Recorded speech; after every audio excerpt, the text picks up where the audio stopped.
Hello दोस्तों। तो हमारे पास में आज मैथ्स के कुछ क्वेश्चंस हैं। हाँ, 10 से 12 क्वेश्चन हैं जो एसएससी जीडी के एग्जामिनेशन में पूछे जा रहे हैं। तो आइए उन सभी को डिस्कस करते हैं बिना समय बर्बाद किए हुए।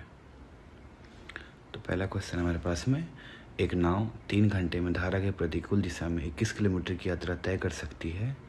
5 घंटे में धारा के अनुकूल दिशा में 55 किलोमीटर की यात्रा कर सकती है। धारा की गति क्या है? चलिए इसको करते हैं। यहाँ पे हमें समय दे रखा है और दूरी दे रखा है, तो हम इससे क्या फाइंड कर सकते हैं? स्पीड, क्योंकि स्पीड का फॉर्मूला क्या होता है? Distance upon time.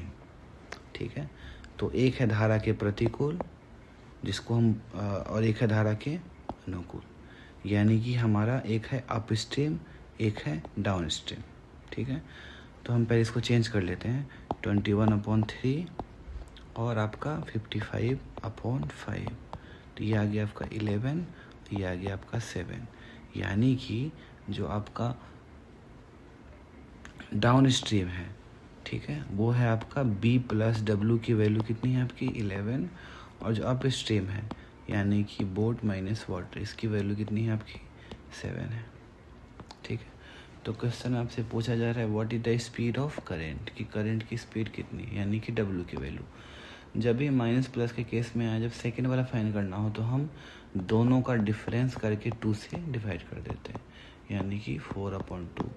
आंसर कितना आ गया? 2। ठीक है, सिंपल क्वेश्चन था ये। बढ़ते हैं अपने अगले क्वेश्चन की तरफ।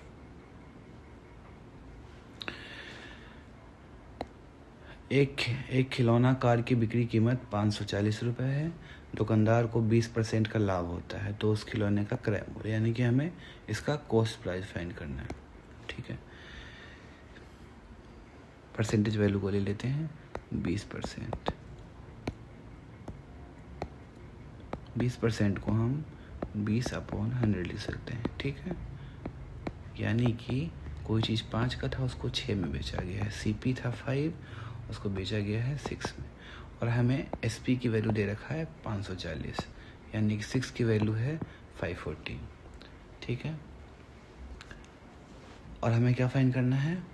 We have to find CP, यानी कि 540 किसकी वैल्यू है? 6 की, और हमें फाइंड करना है CP, तो CP से मल्टीप्लाई कर देंगे।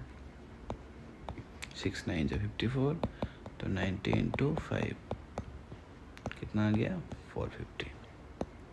बढ़ते हैं अपने अगले क्वेश्चन की तरफ। फिर से अगेन बोट एंड स्ट्रीम का केस है।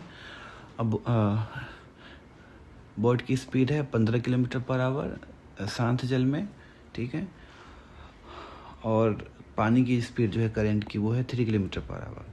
तो उसको 6 किलोमीटर धारा के विपरीत जाने में कितना समय लगेगा? हमें पता है स्पीड इक्वल टू होता है डिस्टेंस अपॉन टाइम। ठीक है, हमसे पूछ रहा है टाइम, तो time equal to distance upon speed. Distance है हमारा 6 किलोमीटर, 6 ऊपर, और स्पीड क्या है? धारा के विपरीत है, यानी कि 15 में से 6 को माइनस कर देना है।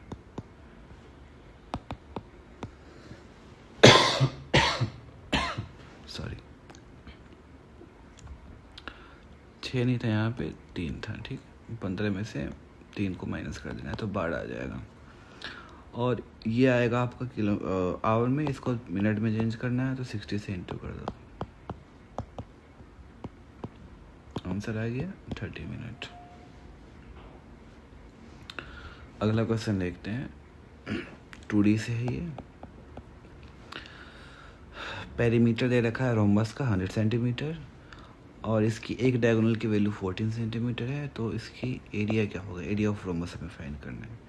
क्या फाइंड करना है? एरिया ऑफ रोम्बस, जो कि होता है हाफ D1 × D2। इसका एक फिगर बनाते हैं पहले। पेरीमीटर दे रखा है 100 सेंटीमीटर। ठीक है, यानी कि 4A की वैल्यू है 100, तो A की वैल्यू 25, यानी कि इसके सारे साइड्स कितने कितने के होंगे? 25 के। ओके, और इसके डायगोनल्स ये रहे D1 D2, और ये D1 D2 एक दूसरे को 90 डिग्री पे कट करते हैं। तो अगर एक डायगोनल की वैल्यू 14 है, मतलब पूरे इसकी वैल्यू 14 है, तो हाफ की वैल्यू कितनी हो जाएगी? ये हो जाएगी हाफ की वैल्यू 7, ठीक है। और इस वाले ट्रायंगल को मैं अगर बाहर निकालूँ तो ये बन रहा है मेरा पाइथागोरस।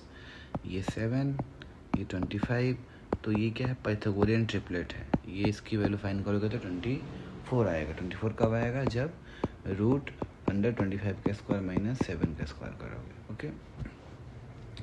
तो इसकी वैल्यू कितनी आ गई? 24, यानी कि इसकी वैल्यू 24, तो इस पूरे वाले की वैल्यू डायगोनल D2 की वैल्यू कितनी आ गई? ये आ गई 48, ओके। तो अब एरिया यहाँ से फाइंड करते हैं। Area equal to half D1 कितना था? 14 इंटू D2 कितना था? 48, 7, 8 से बन जाए 6। और ये नंबर देख के लग रहा है कि ये 96 तो होगा नहीं, तो आंसर ही क्या हो जाएगा? 336। अगले क्वेश्चन की तरफ। इसमें क्वेश्चन है सक्सेसिव डिस्काउंट का। तो ये थोड़ा कैलकुलेटिव हो सकता है। जैसे कि आप 12% है, इसको आप लिख सकते हो 12/100, ठीक है। 6, 50, 3 और 25, यानी कि 25 का सामान था, उसको 22 में दिया, ठीक है। अगला है 15%, इसको लिख सकते हैं 15/100, 5 3 जा 5 2 जा, यानी कि 20 का सामान था, उसको दिया 17 में। और तीसरा है 18%, यानी कि 18/100, 18 का हाफ 9, 50 का सामान था, उसको मिला 41 में, ठीक है। इसका इधर मल्टीप्लिकेशन, इसका इधर मल्टीप्लिकेशन, इनको इक्वेट कर लोगे तो आपका आंसर आ जाएगा। थोड़ा कैलकुलेटिव है, इसको स्किप करते हैं। नेक्स्ट क्वेश्चन देखते हैं। 2 नंबर है जिनका रेशियो दे रखा है 7:11 और HCF है 28, ठीक है ना। हमें सम पूछ रहा है, तो इन दोनों का सम कर दो। 11 + 7 कितना आ गया? 18। HCF क्या होता है? मल्टीप्लिकेशन ही होता है। इसको इससे मल्टीप्लाई कर दो। 4 लास्ट में किसी के, ये राइट आंसर, ठीक है। एक व्यक्ति 56 किलोमीटर घंटा की चाल से हैदराबाद से चेन्नई जाता है और उसी मार्ग से 72 किलोमीटर की चाल से हैदराबाद वापस आता है, यानी कि यहाँ पे क्या है? डिस्टेंस सेम है। और जब भी ऐसे केस आते हैं तो उसमें एवरेज स्पीड का फॉर्मूला होता है 2x × y/x + y, ठीक है। तो 2 × x कितना है? 56 × 72/56 + 72।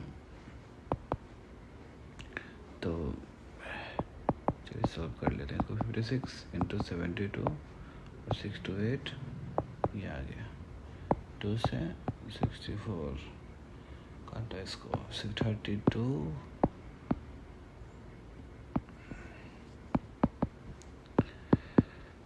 काटने में मजा आता है। 8, तो क्या बच गया? 7 × 9,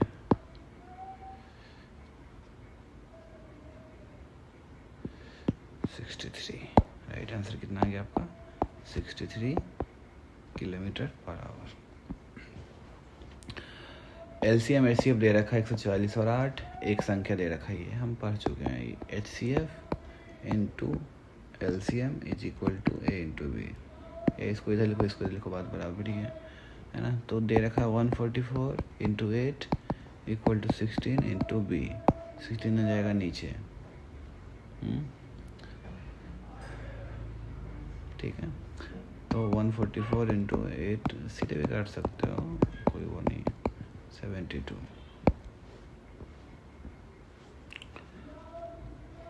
Ram, Ravi and Reena can complete a piece of work in 1620। अब देखो, एक है राम, एक है रवि और एक है Reena.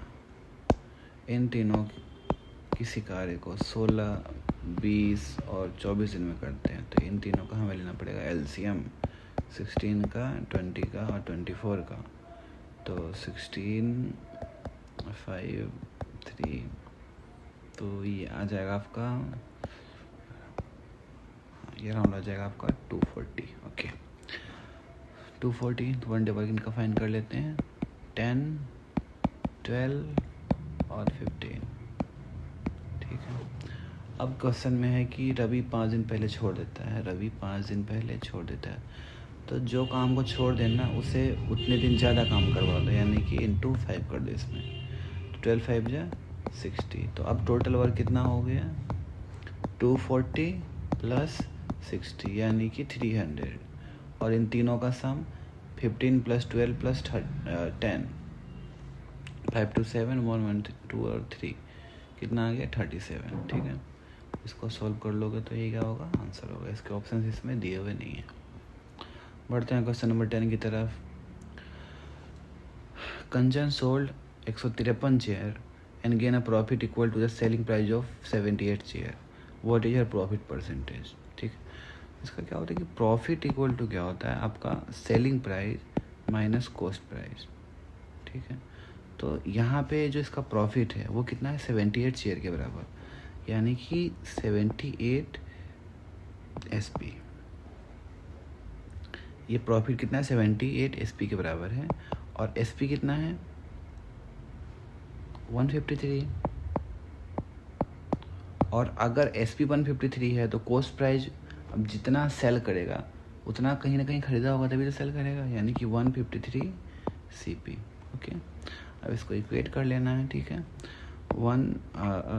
153 CP is equal to 153 ये SP माइनस 78 SP, ठीक है। तो 153 CP इक्वल टू ये 3 4 5 6 7 8, ये आपका आ गया 5 और ये आ गया आपका 75 SP। अब इनका रेशियो आ जाएगा CP upon SP is equal to 75 upon 153, ठीक है।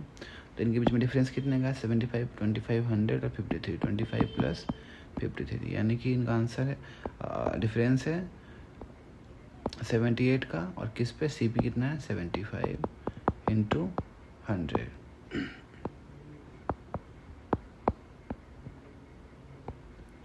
तो क्या आ गया 26 इंटू 4, यानी कि 10 and 4%।